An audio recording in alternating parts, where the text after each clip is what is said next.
네, 오늘은 우리 시대소망 제78장 갈바리에 나와 있는 말씀 가지고 우리 함께 나누겠습니다.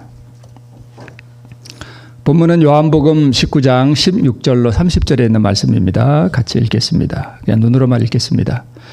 이에 예수를 십자가에 못 박히게 저희에게 넘겨주니라. 저희가 예수를 맡음에 예수께서 자기의 십자가를 지고 해골이라 하는 곳에 나오시니 저희가 거기서 예수를 십자가에 못 박을새 다른 두 사람도 그와 함께 좌우편에 못 박으니 예수는 가운데 있더라. 빌라도가 패를 써서 십자가 위에 붙이니 나사렛 예수 유대인의 왕이라 기록되었더라. 예수의 못 박히신 곳이 성에서 가까운 거로 많은 유대인이 이 패를 읽는데 히브리어와 로마와 헬라 말로 기록되었더라.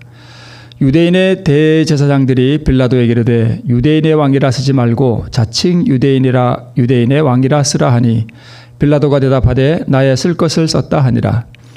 군병들이 예수를 십자가에 못 박고 그의 옷을 취하여 네 깃에 나눠 각각 한 깃씩 얻고 속옷도 취하니 이 속옷은 호지 아니하고 위에서부터 통으로 짠 것이라. 군병들이 서로 말하되 이것을 찢지 말고 누가 얻나 제비 뽑자 하니 이는 성경에 저희가 내 옷을 나누고 내 옷을 제비 뽑나이다 한 것을 응하게 하려 함이라라. 군병들은 이런 일을 하고 예수의 십자가 곁에는 그 모친과 이모와 글로바의 아내 마리아와 막달라 마리아가 섰는지라. 예수께서 그 모친과 사랑하시는 제자가 곁에 섰는 것을 보시고 그 모친께 말씀하시되 여자여 보소서 아들이니이다 하시고 또 그 제자에게 이르시되 보라 내 어머니라 하신대 그때부터 그 제자가 자기 집에 모시니라. 이후에 예수께서 이 모든 일이 이미 이룬 줄 아시고 성경으로 응하게 하려 하사 가라사대 내가 목마르다 하시니 거기 신 포도주가 가득히 담긴 그릇이 있는지라. 사람들이 신 포도주를 먹으면 해용을 유술초에 메어 예수의 입에 대니 예수께서 신 포도주를 받으신 후 가라사대 다 이루었다 하시고 머리를 숙이시고 영혼이 돌아가시니라. 오늘은 십자가를 지시고 또 구레네 시몬에 대해서 나오고요. 그 다음에 슬픔의 여인들, 어머니 마리아, 고통 중의 동정심, 그 다음에 강도, 죽음의 원인, 그 다음에 버림받으심, 그 다음에 믿음으로 승리하심. 이렇게 9개의 주제로 이렇게 나누어서 제가 그 78장에 있는 말씀대로 좀 나누도록 하겠습니다. 먼저 십자가를 지었습니다. 우리 지금 나오는 이 산은 느보산인데요. 이건 예루살렘에 있는 건 아니고 지금 아마 요르단에 있는 것 같은데요. 저기 화살표가 보이는 곳 있죠. 저기에 뭔가 이렇게 하나 솟아 있죠. 저게 이제 그 모세가 광야에서 들었던 그 불뱀, 놋뱀. 그때 놋뱀은 아마 아니겠죠, 당연히. 네, 그 후에 만들어서 이렇게 세워놨는데 이렇게 세워져 이런 모양입니다.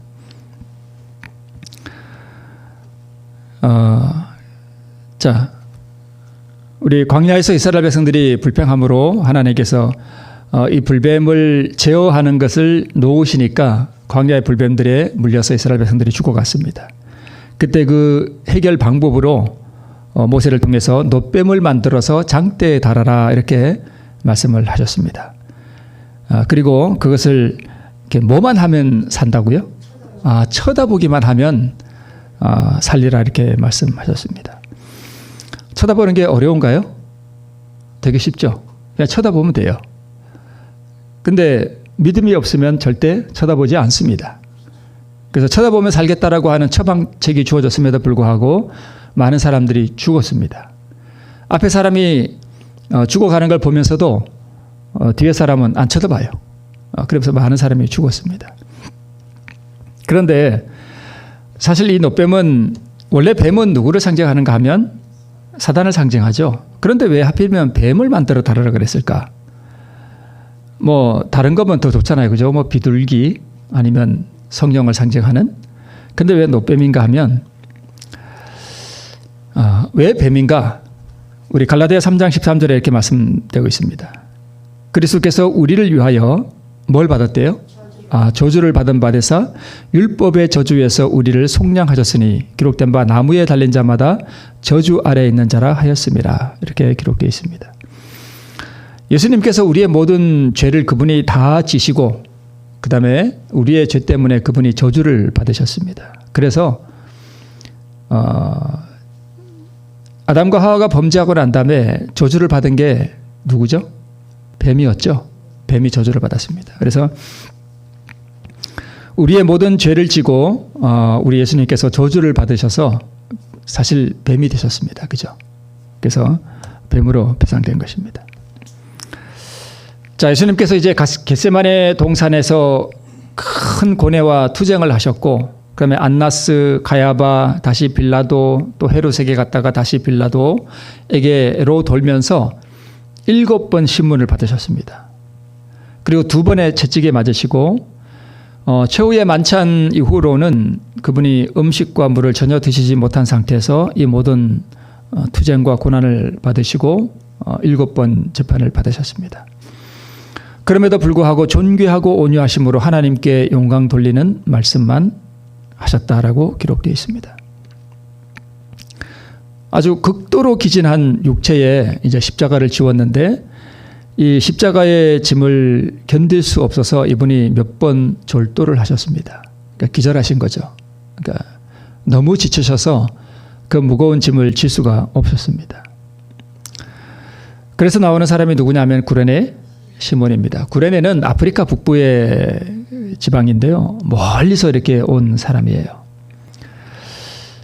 자, 홀로 포도즙들을 밟았다고 이사야서에 그렇게 기록되어 있죠. 굴욕의 짐을 대신 지고 갈 사람을 찾았으나 이 짐을 대신 질 사람이 전혀 없었습니다. 그래서 주님을 위해 동정하거나 그의 짐을 져줄 사람이 아무도 없었죠.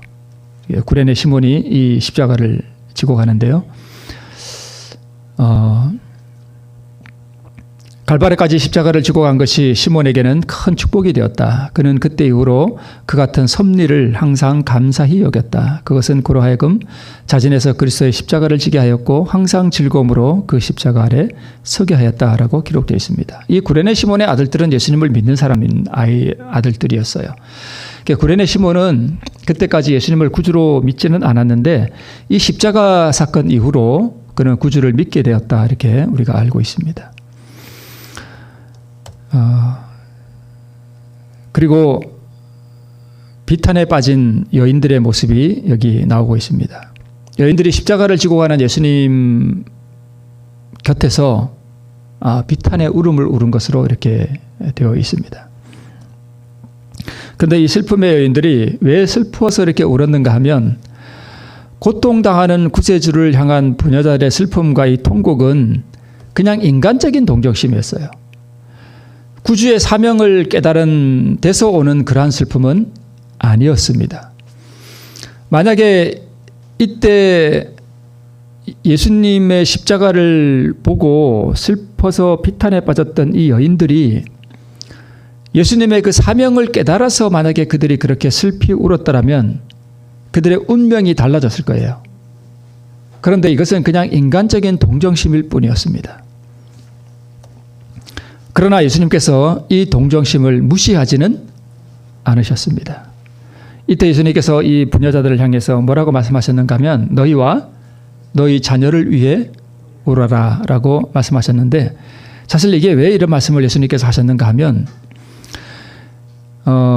이때로부터 약 40년 후에 예루살렘이 멸망하잖아요. 로마에 멸망할 때 이때 울던 그 여인들과 그의 자녀들이 함께 그때 멸망당했다라고 합니다. 만약에 이때 이 여인들이 예수님의 사명을 깨닫고 그것이 세상의 죄를 지고 가는 어린 양의 십자가라고 하는 것을 그들이 알았더라면 아마 예수님을 믿고 그들의 운명이 달라졌지 않을까 싶습니다. 그리고 예수님께서는 최후의 멸망의 때를 내다보시고 범죄한 영혼들이 최후의 날에 당할 고통의 때를 내다보셨다라고 기록되어 있고요. 그 다음에 불과 얼마 전에 호산나 다윗의 자손이여 하면서 종려나무 가지를 흔들던 많은 사람들이 지금은 무슨 짓을 하고 있는가 하면 저를 십자가에 못 박으라고 소리치는 사람들 중에 그 사람들이 포함되어 있었습니다. 그때 당시의 어떤 분위기에 그냥 휩쓸려서 그냥 그런 일들을 했는데 그래서 우리가 예수님을 믿고 이렇게 신앙을 해도 내가 왜 신앙을 하는지 내가 울어도 왜 우는지에 대한 그런 명확한 인식이 좀 필요해요. 그러니까 어떤 사람들은 신앙을 하면서 이렇게 우는 사람들이 있거든요. 근데 이 사람들이 우는 게 왜 우는 경우가 많은가 하면, 예수님이 나의 죄 때문에 그분이 그 고난을 당하시고 슬픔의 짐을 졌다는 그 사실 때문에 우는 게 아니라 자기 연민 때문에 우는 사람들이 있어요. 그걸 잘 분별하셔야 돼요. 그 자기 연민 때문에 우는 것은 하나님 앞에 정말 무가치한 거예요. 그러니까 자기가 어떤 고통당하는 거, 자기 고생이라든가 이런 것들 때문에 울어요. 자기 자신이 연민해서. 근데 사람들이 그걸 착각해요. 예수님 때문에 운다고. 절대 그렇지 않습니다. 그걸 잘 분별하셔야 돼요. 그러니까 이때 예루살렘에 예수님을 위해 울던 이 여인들도 그냥 인간적인 동정심 때문에 불쌍해서 울었던 것이지, 만약 예수님이 나의 죄 때문에 저렇게 무거운 짐을 지고 간다는 것을 그때 깨달았더라면 얼마나 좋았을까. 십자가의 본질을 잘 몰랐던 것이죠. 십자가 달리셨을 때 예수님께서 마리아가 나이가 그렇게 많지는 않아요. 이때 불과 한 50 정도 됐을 겁니다. 그 당시에 그래도 좀 연로한 편이죠. 근데 50 정도 됐는데 예수님이 돌아가시고 나면 의지할 데가 없는 거예요. 별로 재력도 없고. 그래서 이 어머니를 누구에게 맡기시는가 하면 제자 요한에게 맡겨요. 야고보와 요한은 형제지간인데, 이 야고보와 요한은 좀 부유한 집안이었습니다. 재력이 좀 있었어요. 그래서 자기 어머니를 염려하는, 자기는 죽어가시면서 자기 어머니가 염려되어서 그의 노후를 또 사랑하는 제자에게 맡기시는 예수님의 그 선하신 성품, 그것이 우리 잘 나타나 있습니다. 자, 그리고 고통 중에 그분이 동정심을 보이는데요. 이 흐르는 식은 땀과 피를 닦아줄 동정 어린 손길도 아무도 없었고요. 충성이나 마음에 닿는 동정의 말을 해줄 사람도 아무도 없었습니다. 철저하게 혼자 이 십자가를 지고 가신 것이죠. 그 다음에 난폭하게 다루는 이 군사들에게 아무런 저주도 하지 않으셨습니다. 그리고 예수님을 십자가에 못 박기 위해서 이 질투함으로 말미암아서 십자가에 못 박은 그래서 목적을 이룬 제사장들과 관원들에게 아무런 복수도 구하지 않으셨습니다. 그러니까 그런 마음도 들지 않았던 것이죠.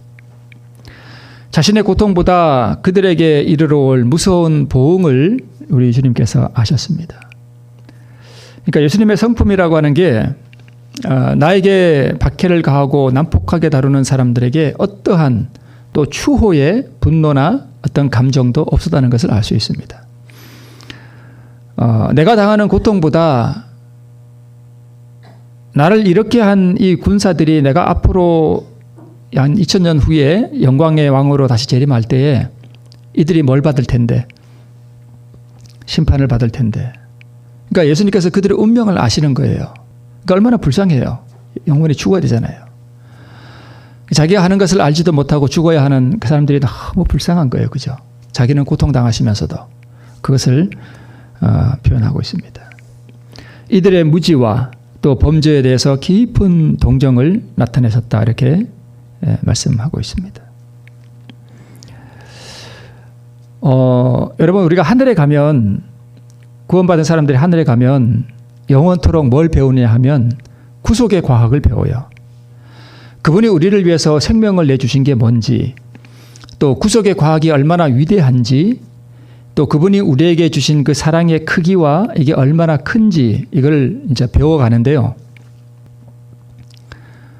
예수님의 희생이 도대체 무엇을 의미하는지 이것을 배워가는데 얼마 동안 배우는가 하면, 여러분 한 100년 배우면 될 것 같아요? 100년이면 그때는 머리도 완전히 슈퍼컴퓨터 같아가지고, 지금은 우리가 뭐 산수도 잘 못하잖아요. 그죠? 뭐 325 더하기 173, 그러면 한참 계산해야 되잖아요. 암산이 안 돼가지고 또 써야 되잖아요. 이렇게. 근데 그때는 7차 방정식, 9차 방정식 이런 것도 껌이지 뭐. 순식간에 다 풀어요. 그 컴퓨터 같은 그 머리로 한 100년 연구하면 그냥 끝나지 않을까요? 100년. 좀 더 공부해 볼까요? 한 1000년 하면은 다 이해할 것 같죠? 그죠? 근데 제가 나중에 또 한번 소개해 드리겠지만 우리가 구속의 과학이 뭘 의미하는지 또 예수님이 우리에게 주신 그 은혜와 사랑이 얼마나 큰지 그분이 우리를 위해 생명을 내주신 그 희생이 도대체 뭘 의미하는지를 이렇게 조금 이해하는데 영원이라는 시간이 필요하대요. 얼마큼 이해하는데요? 조금 이해하는데. 그러니까 이런 거예요. 태평양의 바닷물이 얼마나 많겠어요. 그죠? 태평양 바닷물. 뭐 깊이만 10km가 넘어가는 데도 있는데 그죠? 광대한 바닷물에 이제 그 바닷가에 조갑지 있죠. 조개 껍데기 가지고 바닷물을 이만큼 떴어요. 하나님께서 우리를 위해 치르신 그 희생과 구속의 과학을 이제 요만큼 이해하는데 얼마가 걸린다고 시간이? 영원이라는 시간이 걸린대요. 우리가 지금은 이해가 안 돼요. 예수님이 우리를 위해서 얼마나 큰 것을 희생하셨는지 예수님이 자신의 신성의 생명을 내놓고 우리를 위해 그 신성의 생명을 내놓은 것이 얼마나 위대한 일인지 하나님께서 우리에게 주신 그 사랑이 우리가 지금 조금 맛보는 그 사랑은 우리가 전혀 맛보지 않은 것과 같아요. 그 사랑이 얼마나 위대하고 큰지 이것을 조금 이해하는데 영원히 걸린대요. 영원히. 그러니까 영원히 한 1000번을 반복해도요. 하나님 사랑은 얼마큼 이해하는 거예요? 바닷물에서 조갑지 물 한 번 뜸가 만큼 이해해요. 그래서 그 사랑을 우리가 이해하고 그 사랑이 얼마나 위대한지를 배워가고 깨달아가는 것만큼 우리의 행복도 증가해 갑니다. 그 황홀함과 그 거룩한 그 환희가 더 커져요. 그 하늘의 환희를 한 이만큼 컵으로 하나 따라가지고 우리가 지금 이 죽을 썩을 육체 가운데서 우리가 마셔버리면 우리가 죽습니다. 견디지 못해가지고. 그곳에 가고 싶으시죠? 네. 그래서 우리가 하늘에 가면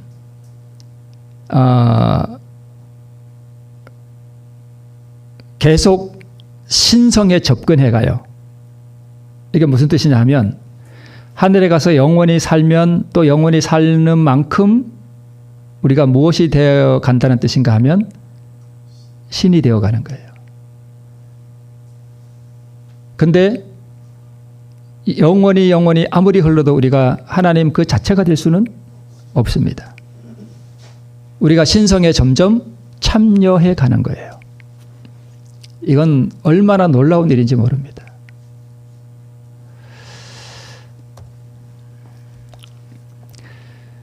자기의 하는 것을 알지 못하는 그들을 용서해 주시기를 탄원하셨습니다. 그러니까 왜 예수님이 그 마음 가운데 분노나 이런 게 없었는가 하면 예수님 안에 있는 그 사랑이 얼마나 뜨거운 것인지 얼마나 강한 것인지 우리는 이 땅에서 전혀 모릅니다.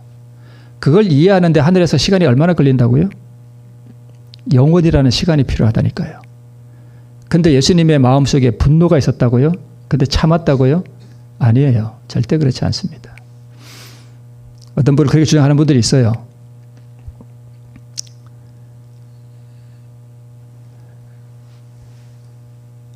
아버지의 사랑을 한 100만 볼트나 되는 사랑을 예수님이 받으셔가지고 그 사랑을 우리가 견딜 수 있을 만큼만 조금씩 뭐 해주셔요?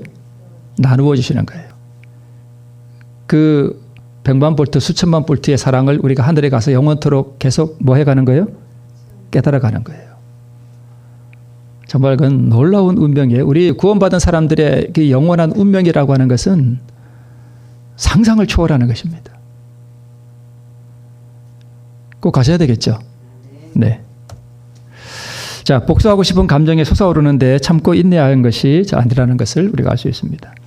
고통 속에서 죽어가시던 예수께서는 저가 남은 구원하였으되 자기는 구원할 수 없도다.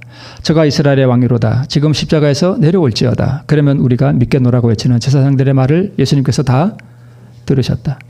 그리스도께서는 십자가에서 내려오실 수도 있으셨다. 그러나 죄인이 하나님의 용서와 은총을 받을 수 있는 희망을 갖게 된 것은 그분께서 자기 자신을 구원하려고 하지 않으셨기 때문이다. 그분이 자신을 구원하셨다면 우리는 구원받지 못합니다. 그분이 자신을 영원한 사망에 던지시고 자신을 구원하지 않으셨기 때문에 우리가 구원을 받는 것입니다. 강도. 이것은 제가 내일 또 다루어야 할 것 같은데, 이 강도는요, 구원받은 강도 있죠. 악한 친구들을 사귐으로 죄의 길에서 방황했어요. 전에 예수님을 한번 뵌 적이 있어요. 몇 번이겠죠. 그분의 말씀을 들은 적도 있었습니다. 그래서 자기가 죄인이라는 사실을 깨달았어요. 근데 제사장과 관원들 때문에 예수님에게서 돌아섰다 그랬는데, 구체적으로 왜 그들의 무엇 때문에 돌아섰는지는 기록되어 있지 않지만 대충 짐작은 가시죠. 그들의 위선적인 삶, 이런 거겠죠. 점점 죄에 빠져들어가 십자가의 사형 선고를 받게 됐습니다. 이 한편 강도가, 구원받은 강도가. 그런데 빌라도의 말을 들었는데 이 강도가 그에게서 아무 죄도 찾지 못하였노라 하는 말을 들었고, 거룩한 예수님의 모습 보았고, 박해자들을 불쌍히 여겨 용서하시는 예수님의 모습을 주목해 보았고, 위대한 종교가들이 멸시하는 말과 태도를 십자가에 의해서 다 바라보았습니다. 행악자인 동료가 그분을 비방하는 것도 보았고 들었고요. 또 많은 사람들이 예수님을 옹호하고 그분의 행하신 일을 말하는 것을 또 들었습니다. 자, 계속 뭐 하죠? 듣고 보고, 듣고 보고. 그러자 뭐가 들어요? 확신이 들었습니다. 이분이 그리스도라는 확신이 들었고요. 두려워해야 할 하나님이 계시고 떨게 하는 미래가 있다는 뭐가 들었는가 하면 확신이 들었습니다. 절망에 빠졌었으나 지금은 이상하게도 부드러운 생각이 떠올랐습니다. 예수께서 어떻게 병자를 고치시고 죄를 용서했는지를 회상해 봅니다. 생각하는 거죠. 구주의 머리 위에 붙은 명패를 읽어보았죠. 보는 거죠. 그러자 성령께서 그의 마음을 비추셔서 차츰 확신의 고리가 연결되어 갔습니다. 아, 이분이 바로 그분이구나. 성경이 말하는 그분이구나. 라고 하는 확신과 고리가 연결되어 가는 거예요. 아, 이분이 그 제사 될 때 그 어린 양이구나. 아니면 뭐 다른 성경 말씀들이 차츰차츰 다 고리가 깨어지는 거죠. 상처를 입고 조롱당하는 예수님에게서 하나님의 어린 양을 발견하는 거죠. 보는 거죠. 희망 없이 죽어가던 영혼이 죽어가는 구주에게 자신을 완전히 던져버린 거예요. 맡겨버린 것입니다. 바치는 거죠, 자기를. 그리고 주여 당신의 나라에 임하실 때 나를 생각하옵소서라고 하면서 아예 맡겨버립니다. 그러자 예수님께서 내가 진실로 오늘 네게 이르노니 네가 나와 함께 낙원에 있으리라 라고 우리 주님께서 말씀하셨습니다. 회개한 강도에게는 하나님께 간합된 완전한 평화가 이르러 왔다. 자, 천국은 언제 가는 거죠? 자, 여기 우리가 많이 우리 교단에서 그러죠. 내가 진실로 오늘 내게 이르노니 내가 나와 함께 낙원에 있으리라. 이렇게 우리가 보통 이해하죠. 우리 재림교회는 오늘 말했을 뿐이지 천국은 언제 가는 거다? 나중에 예수님 오시 재림하실 때 그때 가는 거다라고 생각하는 게 물론 맞아요. 그러나 그것은 영광의 왕국이고요. 은혜의 왕국은요. 지금이에요. 그러니까 여러분 이걸 이렇게 읽어도 돼요. 내가 진실로 내게 이르노니 내가 오늘 나와 함께 뭐에 있겠다? 낙원에 있겠다. 왜요? 그 밑에 보세요. 회개한 강도에게는 하나님께 간합된 완전한 평화가 이르러 왔어요. 이게 은혜의 왕국이에요. 그러니까 은혜의 왕국은 오늘 받는 거고요. 영광의 왕국은요. 재림하실 때 받는 거예요. 천국은 지금 경험하면서 사는 것입니다. 그것을 다른 말로 안식의 경험이라고 그러고요. 완전한 평화잖아요. 안식의 경험이고 그게 진짜 안식일을 지키는 경험이에요. 그리고 이 평화 가운데서 나를 구원해 주신 하나님을 우리 함께 모여서 찬양하고 그분과의 어떤 그 언약의 관계를 새롭게 하는 날이 안식일인 것이죠. 몸과 마음이 다 가장 격심한 고통을 겪으시면서도 다른 사람만을 생각하시고 참여하는 영혼을 믿도록 격려하시는 무한하신 사랑의 예수님을 천사들은 놀라움으로 바라보았다. 천사들이 그걸 바라보면서 그런 거죠. 자, 여기 왜 우리가 영원토록 연구해도 조금밖에 이해를 못하는가 하면 제가 조금 색깔을 달리 했어야 되는데, 자, 그분의 사랑은 크기가 어떻다고요? 무한해요. 측량할 수가 없어요. 그래서 신이에요. 우리가 그 영원한 예수님의 모습에 영원토록 살면서 점점 접근해 가면서 우리가 신성화되어 가는 것입니다. 대단한 것입니다. 그분은 굴욕을 받으시면서도 선지자로서 예루살렘의 딸들에게 말씀하셨고, 그러니까 예수님께서도 자신의 가지고 있는 사랑을 완전히 우리에게 드러내버리시면 그때 사람들이 어떻게 될까요? 죽어버립니다. 죽어버려요. 영광을. 그래 예수님의 그 육체의 영광을 가리셨잖아요. 그죠? 말씀하셨고, 제사장과 대언자로서 그분은 당신을 살해하는 자들을 용서해 주시도록 아버지께 간청하셨다. 만약에 예수님의 마음에 이렇게 미운 생각이 드는데 아버지여 저들을 용서해 주옵소서 이러면은 그게 진실된 기도예요? 위선적인 기도예요? 만약에 그랬다면 그 위선적인 기도죠. 정말 사랑이 충만한 가운데 아버지여 저들을 용서해 주옵소서라고 기도해야 그게 진짜 기도예요. 그분은 또 사랑하시는 구주로서 참여하는 도덕을 용서하셨던 것이다. 그러니까 그 두 강도, 한 강도와 한 강도, 두 강도 모두 예수님은 뭐 하신 거예요? 사랑하신 거예요. 근데 한 강도는 그 사랑을 거절하고 한 강도는 받은 거죠. 죽음의 원인에 대해서 말씀하고 있는데요. 구주의 고통은 죽음의 공포라든가 혹은 육체적 고통이 절대 아니었고요. 죄의 유해성을 아는 고통이었고요. 인간이 죄에 너무 익숙해서 죄의 흉악성을 모른다는 데서 오는 고통이었습니다. 우리는 죄를 좋아하죠. 좋아해요, 사실. 안 그런 척 하지 마시고. 좋아한다니까요. 예, 죄를 좋아해요.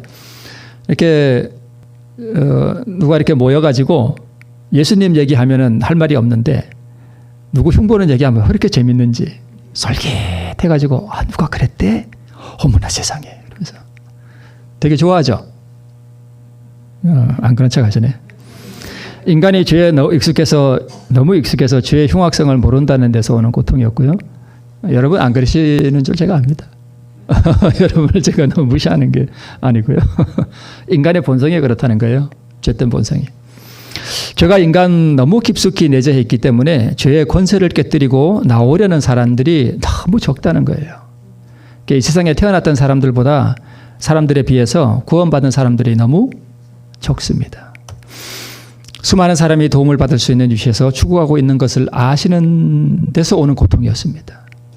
죄를 향한 아버지의 또 무서운 진노를 느끼는 데서 오는 고통이었습니다.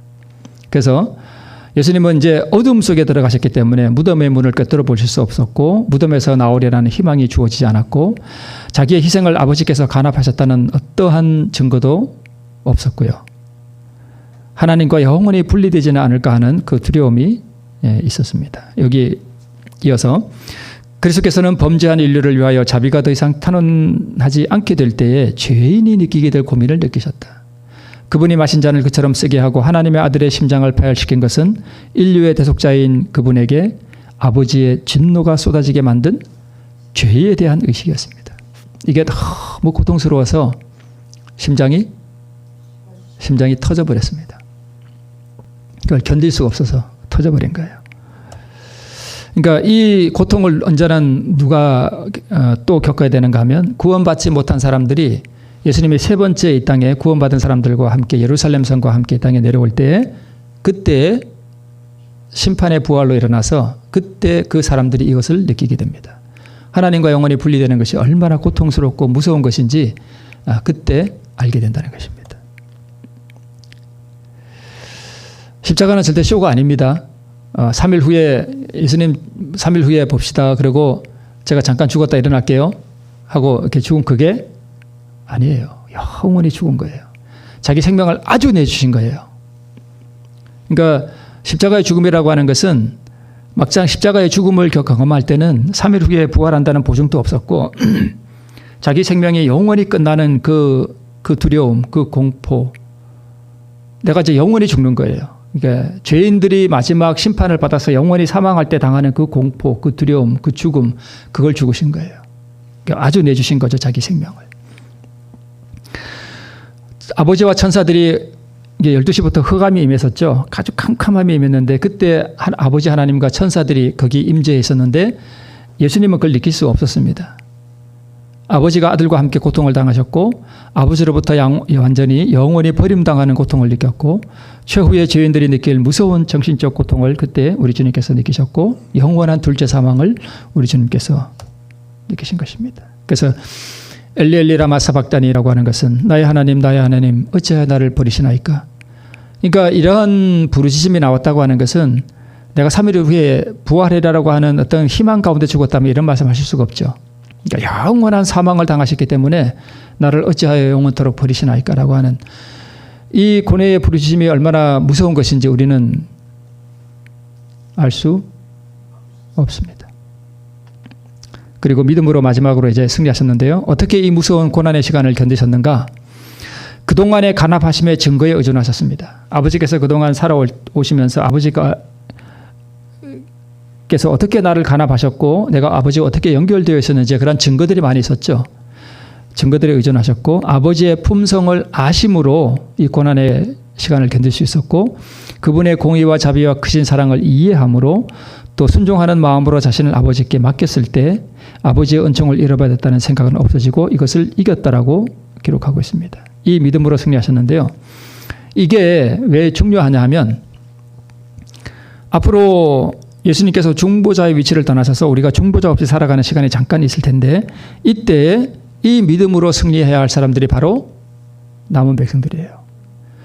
그러니까 그동안에 내가 아버지와 함께 교제했던 그 증거들 아버지의 품성을 내가 직접 경험해 보므로 그분이 얼마나 사랑스러운 분이었는지에 대한 어떤 그런 경험들 그분의 크신 사랑이 얼마나 뜨거운 것인지를 그나마 조금 이해하고 맛본 사람들이 나중에 그 견딜 수 없는 시련의 때에 그것을 증거 삼아서 이긴다는 것이에요. 그러니까 지금 우리가 뭘 해야 되는 거예요? 증거를 가져야 되고요. 그분의 품성을 알아야 되고요. 그분이 얼마나 자비하시고 크신 사랑을 가진 분인지를 우리가 경험적으로 이해해야 된다는 것이에요.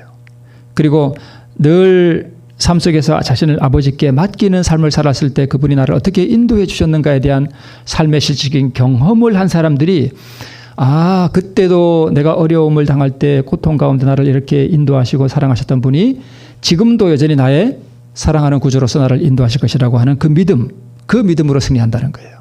그러니까 그 믿음을 지금 우리가 길러야 하는 것입니다. 환난의 때에 남은 자들이 이 믿음으로 환난의 시간을 견디게 될 것입니다. 이제 마지막입니다. 그분이 참으신 모든 것, 그분의 머리와 손과 발에서 흘러내린 핏방울과 그분의 몸을 괴롭힌 고통과 아버지께서 얼굴을 숨기심으로 그분의 영혼을 가득 채웠던 말할 수 없는 고민은 우리 인류 각 사람에게 이렇게 말한다. 하나님의 아들이 이와 같은 죄악의 짐을 지기로 동의하신 것은 다 그들을 위함이다.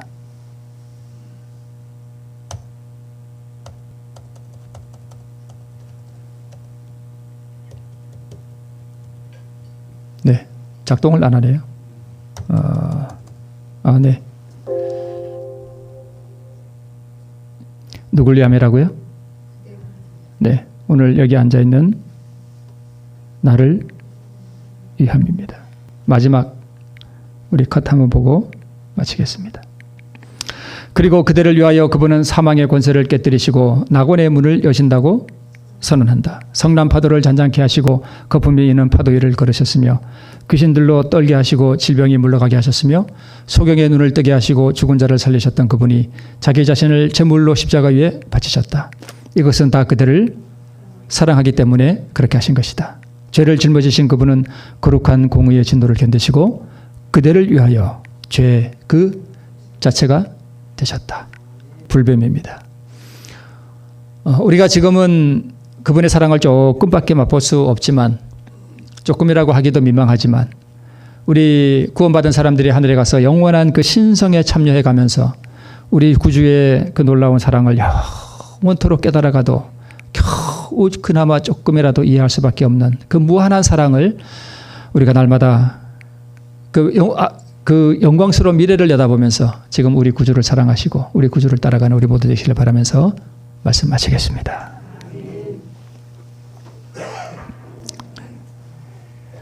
132장 마치는 찬미 부르고 마치겠습니다.